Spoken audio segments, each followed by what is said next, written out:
చూస్తుంటే జగనన్న పవన్ అన్న నడుమ మళ్ళా పెద్ద పెద్ద పంచాయతీలు అయ్యేటట్టుగా అనొత్తున్నాయి. కపట్ల ఎలచల్ల ముంగట కదా ఒగల మీద ఒగలెట్లా మాటల యుద్ధాలు చేసుకున్నారో ఇప్పుడు గంత కంటే ఎక్కువ యుద్ధాలు అయ్యేటట్టున్నాయి. గిన్నొద్దులు సైలెంట్గా ఉన్న జగనన్న ఇప్పుడు గీ మాటతోటి గా మాటల యుద్ధానికి మళ్ళా శంకుబండవ అతిండు. మరి జగనన్న ఏం మాట్లాడిండో గైన మాట్లాడిన మాటలకు అవతలకించి ఏం కౌంటర్లు అత్తున్నాయో గీ ముచ్చట చూసి పురా కరుసుకొని రాపోండి. ఏపీలో పంకపాటి అధికారం పోయి కూటమి సర్కార్ వచ్చినప్పటి నుంచి బాబు సార్ మీదనే మాట్లాడుతున్నాడు జగనన్న. బాబు సార్నే విమర్శిస్తున్నాడు తప్పితే పవన్ సార్ను పన్నెత్తి ఓ మాట కూడా అనలేదు. మరి గిన్నొద్దులు పవన్ సార్ మీద ఒక్క మాట కూడా మాట్లాడని జగనన్న గీయాల పెద్ద మాట ఇడిచిండు. ఆ మనిషి కార్పొరేటర్కి ఎక్కువ, ఎమ్మెల్యేకి తక్కువ. జీవితకాలంలో ఇప్పుడు ఎమ్మెల్యే ఒకసారి అయినాడయ్యా. ప్రతిపక్ష హోదా ముచ్చట్ల జగనన్న మీద పవర్ సార్ మాట్లాడిన మాటలకు గిట్ల కౌంటర్ ఇచ్చిండు జగనన్న. పవన్ సార్ ఆట కార్పొరేటర్కు ఎక్కువ ఆట, ఎమ్మెల్యేకు తక్కువ ఆట. జిందగీలో ఇప్పుడు ఒక్క మలక ఎమ్మెల్యే అయిండు, గాయన గురించి మాట్లాడేది ఏంది అన్నట్టుగా పవన్ సార్ను తక్కువ చేసి మాట్లాడిండు జగనన్న.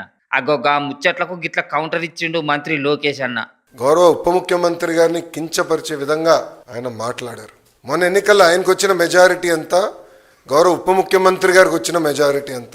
మొన్న జరిగిన ఎన్నికల్లో వైకాపాకి ఎన్ని సీట్లు వచ్చినాయి, జనసేన పార్టీకి ఎన్ని సీట్లు వచ్చినా ఆయన ఒకసారి ఆలోచించాలి. మొన్నటి ఎలక్షన్లలో పవన్ సార్కు పిఠాపురంలో 70,279 ఓట్ల మెజార్టీ తోటి గెలిస్తే పులివెందులలో జగనన్న 61,687 ఓట్ల మెజార్టీ తోటి గెలిచిండు. అంటే ఎవ్వరు దేనికి ఎక్కువ దేనికి తక్కువనో కానత్తనే ఉన్నది అని ఏపీ పాత సీఎంకు కౌంటర్ వేసిండు అన్నట్టు మంత్రి లోకేష్ అన్న. అట్లనే జనసేనకు వచ్చిన సీట్లెన్ని, పంకపాటికి వచ్చిన సీట్లెన్ని అని కూడా పుండు మీద కారం చల్లినట్టు మాట్లాడిండు. జనసేనకు 21 వస్తే పంకపాటికి 11 సీట్లు వచ్చినాయి. ఇక జీవితంలో ఒక్క మలక ఎమ్మెల్యే అయిండు పవన్ అని జగనన్న మాట్లాడిన మాటల మీద కూడా గట్టిగానే కౌంటర్లు పడుతున్నాయి జగనన్నకు. పోటీ చేసిన అన్ని జాగాల్లో గెలిచి రికార్డు వచ్చిన పార్టీ జనసేన అయితే 11 సీట్లు గెలిచి ప్రతిపక్ష హోదా కోసం బతిలాడుకునే పరిస్థితి పంకపాటిది అని బగ్గనే కారెడ్డాలు ఆడుతున్నారు గిలాస పార్టీ వాళ్ళు. ఇక అసెంబ్లీకి జగనన్న వచ్చే ముచ్చట మీద కూడా మాట్లాడుకొచ్చిండు లోకేష్ అన్న. ఐ థింక్ రోల్ 11 వాళ్ళకి కేటాయించాం. రోల్ 11లో కరెక్ట్గా 11 మంది కూర్చోవచ్చు, రమ్మని చెప్పండి, చర్చిద్దాం. ప్రతిపక్షానికి వచ్చిన తర్వాత కూడా ఇప్పటికి 8-9 నెలలు అయింది. ఆయన సొంత కార్యకర్తలు కలవట్లేదండి. బెంగళూరు నుంచి ప్రత్యేక విమానం వేసుకుని పరిగెత్తుకుంటూ వచ్చి ఈరోజు ప్రెస్ మీట్ పెట్టారు. 2 రోజులు మళ్ళీ బెంగళూరుకి వెళ్ళిపోతాడు. అసెంబ్లీకి రాకుండా బయట ఏదేదో మాట్లాడుతున్నాడు. అంటే బెంగళూరుకు పోతాడు. గంతే తప్పించి గాయన చేసేదే ఉన్నది చెప్పుర్రి అని గట్టిగానే కౌంటర్లు వేసిండు లోకేష్ అన్న. ఇక మరి జగనన్న మాట్లాడిన మాటల మీద పవన్ సార్ ఏమంటాడో చూడాలి. ఇక కొස්සకైతే పవన్ సారు మాట నిలబెట్టుకున్నాడుల్లా. అనుకున్న పనిని అనుకున్నట్టుగా నిమ్మలంగా ఇంటి ముంగట ముగ్గేసినంత అల్కగా పవన్ సారు పని కానిచ్చుకున్నాడు. అన్నకిచ్చిన మాట నిలబెట్టుకున్నాడు. బాబు సారు తాన మాట నెగ్గించుకున్నాడు. నాగబాబు సారుకు ఎట్లన్నా పదవి ఇయ్యాలి అని గిన్నొద్దులు కరెక్ట్ టైం కోసం చూసిన పవన్ సారు గిప్పుడు చక్రం తిప్పిండు. గా చక్రం తిప్పే కాడ చిన్నగా మెల్లగా రాజకీయ పంచాయతీలు కూడా షురువైతున్నాయి. మరి గా చక్రం ఏందో గా పంచాయతీలేందో గీ ముచ్చట చూసి పురా కరుసుకొని రాపోండ్రి. ఏడ నెగ్గల్నో కాదు ఏడ తగ్గల్నో ఎరకైనోళ్లే గొప్పోళ్ళు అని సినిమాల డైలాగ్ చెప్పినట్టు గా నడమ ఎలచ్చన్ల ముంగట సీట్ల ముచ్చట్ల తగ్గిండు చిన్న సీఎం పవన్ సారు. కానీ ఇప్పుడు గట్ల కాదు, ఏడ తగ్గల్నో కాదు ఏడ నెగ్గల్నో తెలిసినోడే అసలైన రాజకీయ లీడర్ అన్నట్టుగా అసలైన రాజకీయం షురువు చేసినట్టే కానొత్తున్నది చిన్న సీఎం పవన్ సారు. కానీ పవన్ సారు రాజకీయానికి పిఠాపురం వర్మ సారు బలి కాబోతున్నాడని ముచ్చట్లినబడుతున్నాయి. బాబు సారు కూడా చూడనట్టే ఉంటున్నాడు వర్మ సారు ముచ్చట్ల అని కూడా బగ్గనే మాట్లాడుకుంటున్నారు. ఏపీలో 5 ఎమ్మెల్యే కోట, ఎమ్మెల్సీ పదవులకెంచి 1 జనసేన నాగబాబు సారు కోయింది. ఎమ్మెల్సీ పదవితోటి పాటు మంత్రి పదవి కూడా ఇస్తారట నాగబాబు సారుకు. ఇక ఇంకొకటి పువ్వు పార్టీకి పోతుందని అంటున్నారు. ఇక మిగిలిన 3 సీట్లకు సైకిల్ పార్టీల పోటీ బగ్గనే ఉన్నది. కానీ పిఠాపురం సీటును త్యాగం చేసిన వర్మ సారుకు ఎమ్మెల్సీ టికెట్ ఛాన్స్ అస్సలు లేనే లేదంటున్నారు. పవన్ సారు కోసం సీటు త్యాగం చేసిండని వర్మ సార్ను మొగులకెత్తిన జన సైనికులు గీ నడుమ వర్మ సారు మీద గట్టిగానే గరమైతున్నారు. పవన్ గెలుసుడెనక నేనే ఉన్నా అన్నట్టుగా వర్మ సారు పోస్టు వెట్టుడే గా కోపానికి కారణం. అగ్గో గా పోస్టే ఇప్పుడు ఎమ్మెల్సీ టికెట్ కు అడ్డం పడుతున్నదట. పవన్ సారుకు వ్యతిరేకంగా పోస్టు పెట్టిన వర్మకు టికెట్ ఇస్తే జన సైనికులు ఊకోరు, టికెట్ ఇవ్వకపోతే సైకిల్ పాటోళ్ళు ఊకోరు. మరి ఇప్పుడెట్లా అని బాబు సారు తలకాయ పట్టుకుంటున్నాడట. ఇక మరి చూడాలే ఈ రెండొద్దుల్లో ఏదన్నా ముచ్చట బయటకత్తదో.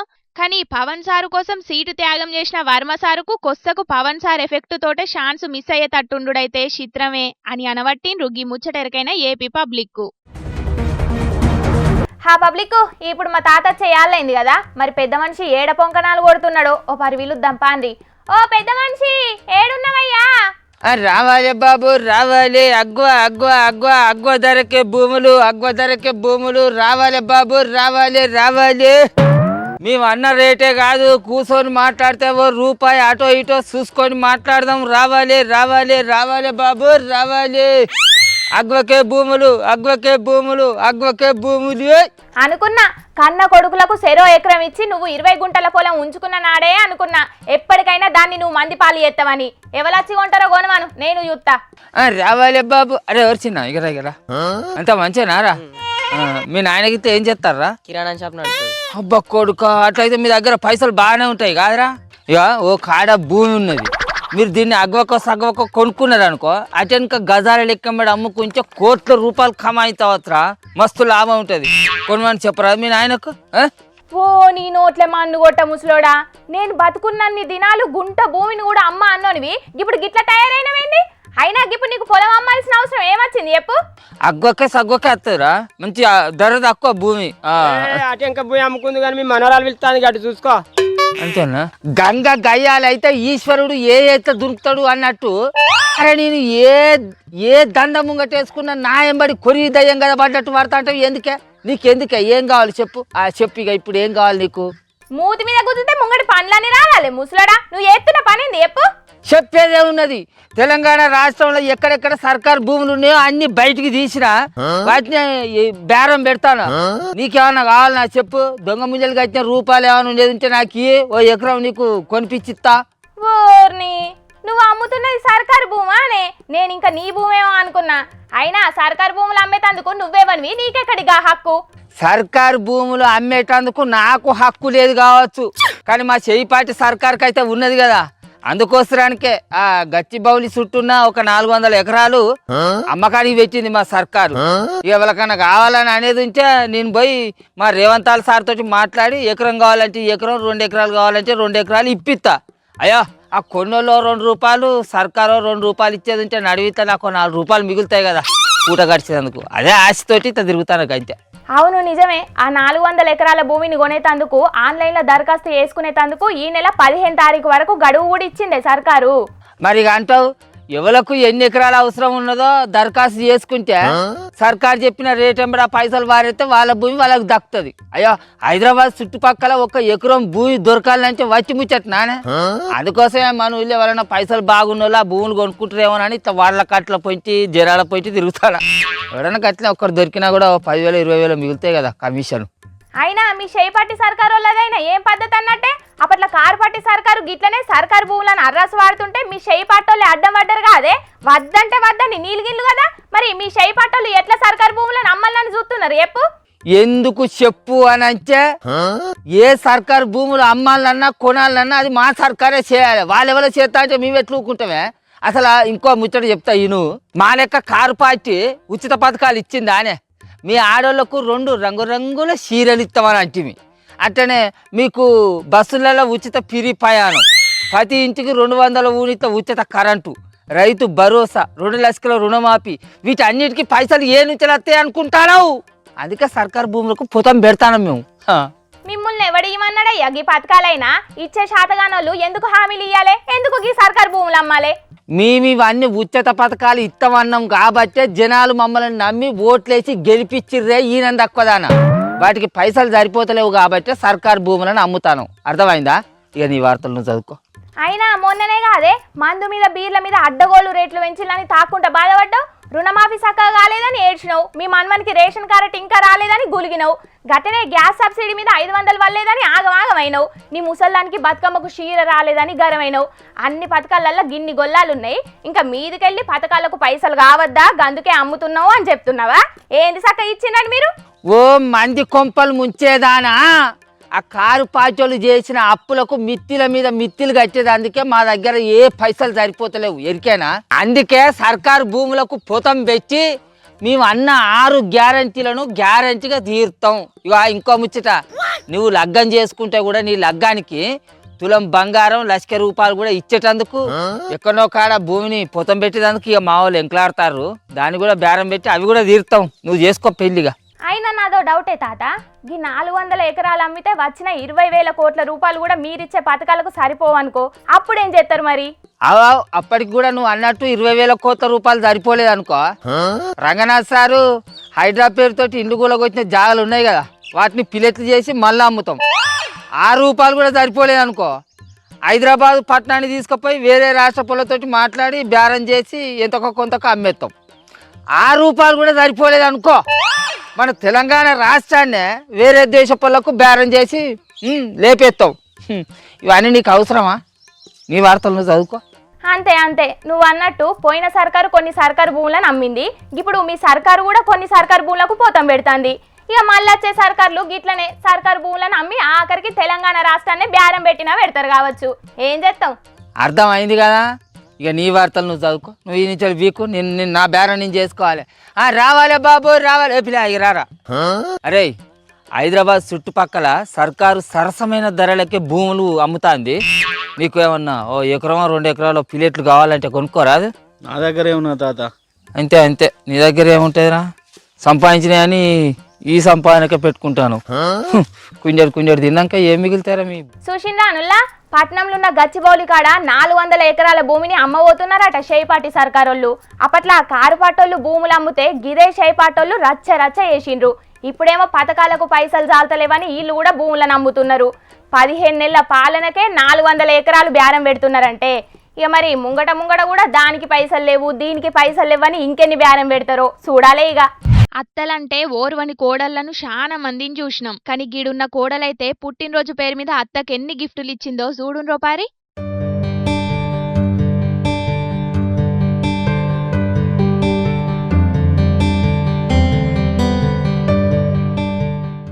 చూసిండ్రు కదా, ముందుగాలనైతే అత్త ఎల్లకాలం ముత్తైదు లెక్క సల్లగుండాలని పసుపు కుంకుమ పట్టు చీరను పెట్టింది.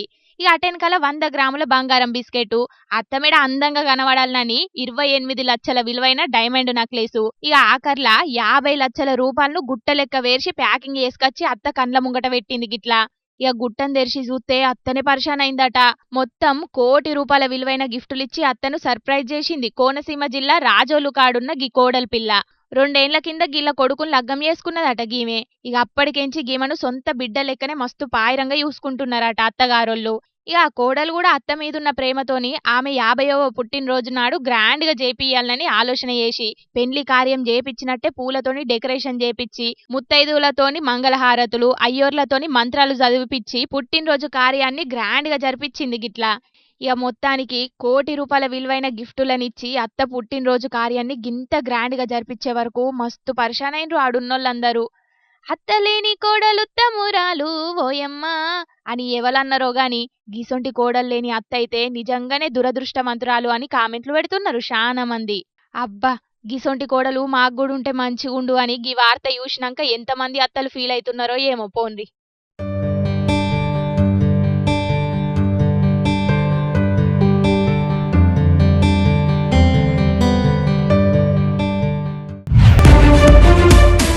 ఇండ్లు బ్యాంకులు దుకాణాలే కాదుల్లో ఆఖరుకు బస్సులు లారీలకున్న బ్యాటరీలను కూడా ఇడిచిపెడతలేరు కదా దొంగలు.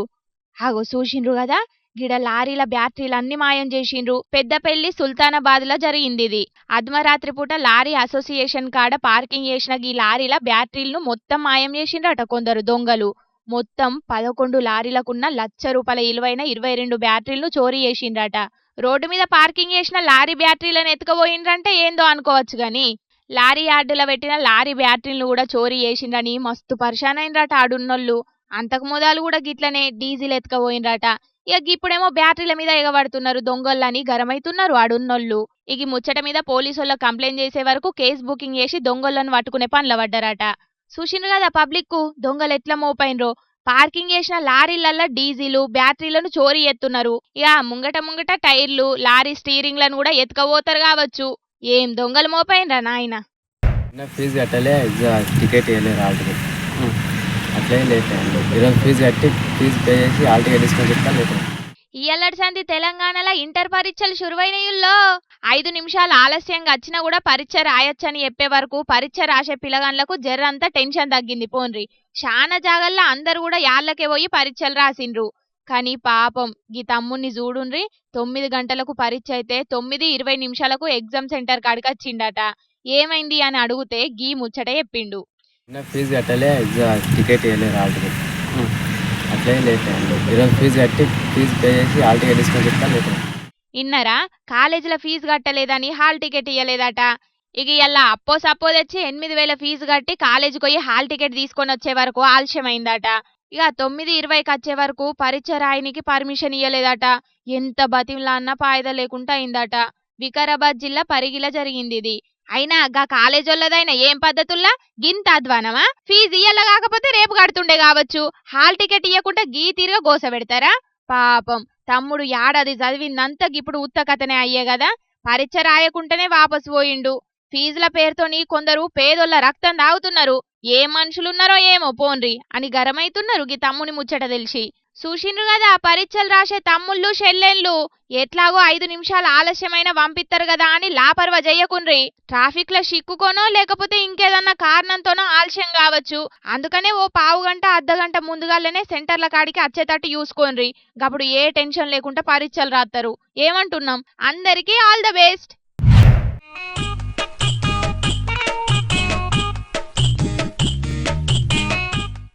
రాత్రిపూట రైలు పట్టాలు దాటుకుంటా జీవిడిచి అడవి జీవాలను కాపాడనీకి కొత్త ఆలోచన చేసిండ్రు తమిళనాడులున్న మదుక్కరై ఫారెస్ట్ ఆఫీసర్లు. అయితే గీ అడవిల ఏనుగులు బగ్గనే తిరుగుతుంటాయట. ఇక పాలక్కడ్ కోయంబత్తూర్ రూట్లున్న గీ పట్టాలు దాటనీకి పోయిన ఏనుగులు కొన్ని రైలు టక్కరే జీవిడుతున్నాయట. గందుకే అడవి జీవాల కదలికలను ఏర్పాటు చేయడానికి కొత్త టెక్నాలజీలతోని పెద్ద పెద్ద కెమెరాలను ఏర్పాటు చేసిండ్రు. ఇక కెమెరాలు ఏం చేస్తాయంటే అడవిలున్న జీవాల కదలికలను రికార్డు చేస్తాయట. ఇక ఏమన్నా అడవి జీవాలు పట్టాల పొంటి తిరుగుతున్నప్పుడు వాటిని రికార్డు చేసి పంపుతాయి అన్నట్టు. ఇక ఈ సిగ్నల్స్ ను రైల్వే సిగ్నల్స్ కు అటాచ్ చేస్తారో లేకపోతే ఏందో గాని ఏనుగులు పట్టాలు దాటుతున్నాయి అంటేనే సిగ్నల్స్ రాగానే అటుమొకాన పోయే రైళ్లు స్పీడ్ తగ్గిస్తారట. గట్లనే కొన్ని రైళ్లు అయితే ఏనుగులు పోయేదాకా ఆపుతున్నారట. మొత్తానికి అడవులున్న జీవాలను కాపాడనీకి మంచి మంచి ఆలోచనలు చేసిండ్రని ఫారెస్ట్ ఆఫీసర్లను తారీఫ్ చేస్తున్నారు గిది చూసినోళ్ళు. హా పబ్లిక్ తెచ్చిన కాడికి ముచ్చట్లన్నీ చెప్పేసిన ఎట్లున్నాయుల్లా మస్తు మస్తుగున్నాయిలే. ఇక ఇవుల్లా తాజా పంట సమర్పించు ఎల్టీ జోర్దార్ వార్తలు. మళ్ళొచ్చే జోర్దార్ వార్తలల్లా మస్తు జోర్దార్గా అందరం కలుసుకుందాం. అప్పటిదాకా ఏం చేయాలని ఎరకనే కదా, చూస్తూనే ఉండండి హెచ్ఎం టీవీ. అట్లనే ఇంకిన్ని మంచి మంచి వార్తల కోసం హెచ్ఎం టీవీ యూట్యూబ్ ఛానల్ను తప్పకుండా సబ్స్క్రైబ్ చేసుకోండి. గిసొంటి ముచ్చట్లు ఆడ మస్తు ఉంటాయుల్లా. అన్ని ముచ్చట్లు మీ దాకా చేరాలంటే తప్పకుండా గంట కొట్టుండ్రి, లైక్ చేయండి. ఈ ముచ్చట్లను మీ దోస్తులందరికీ షేర్ చేయండి. ఏమంటున్నాం? సరే మరి ఉంటా. టాటా, నమస్తే.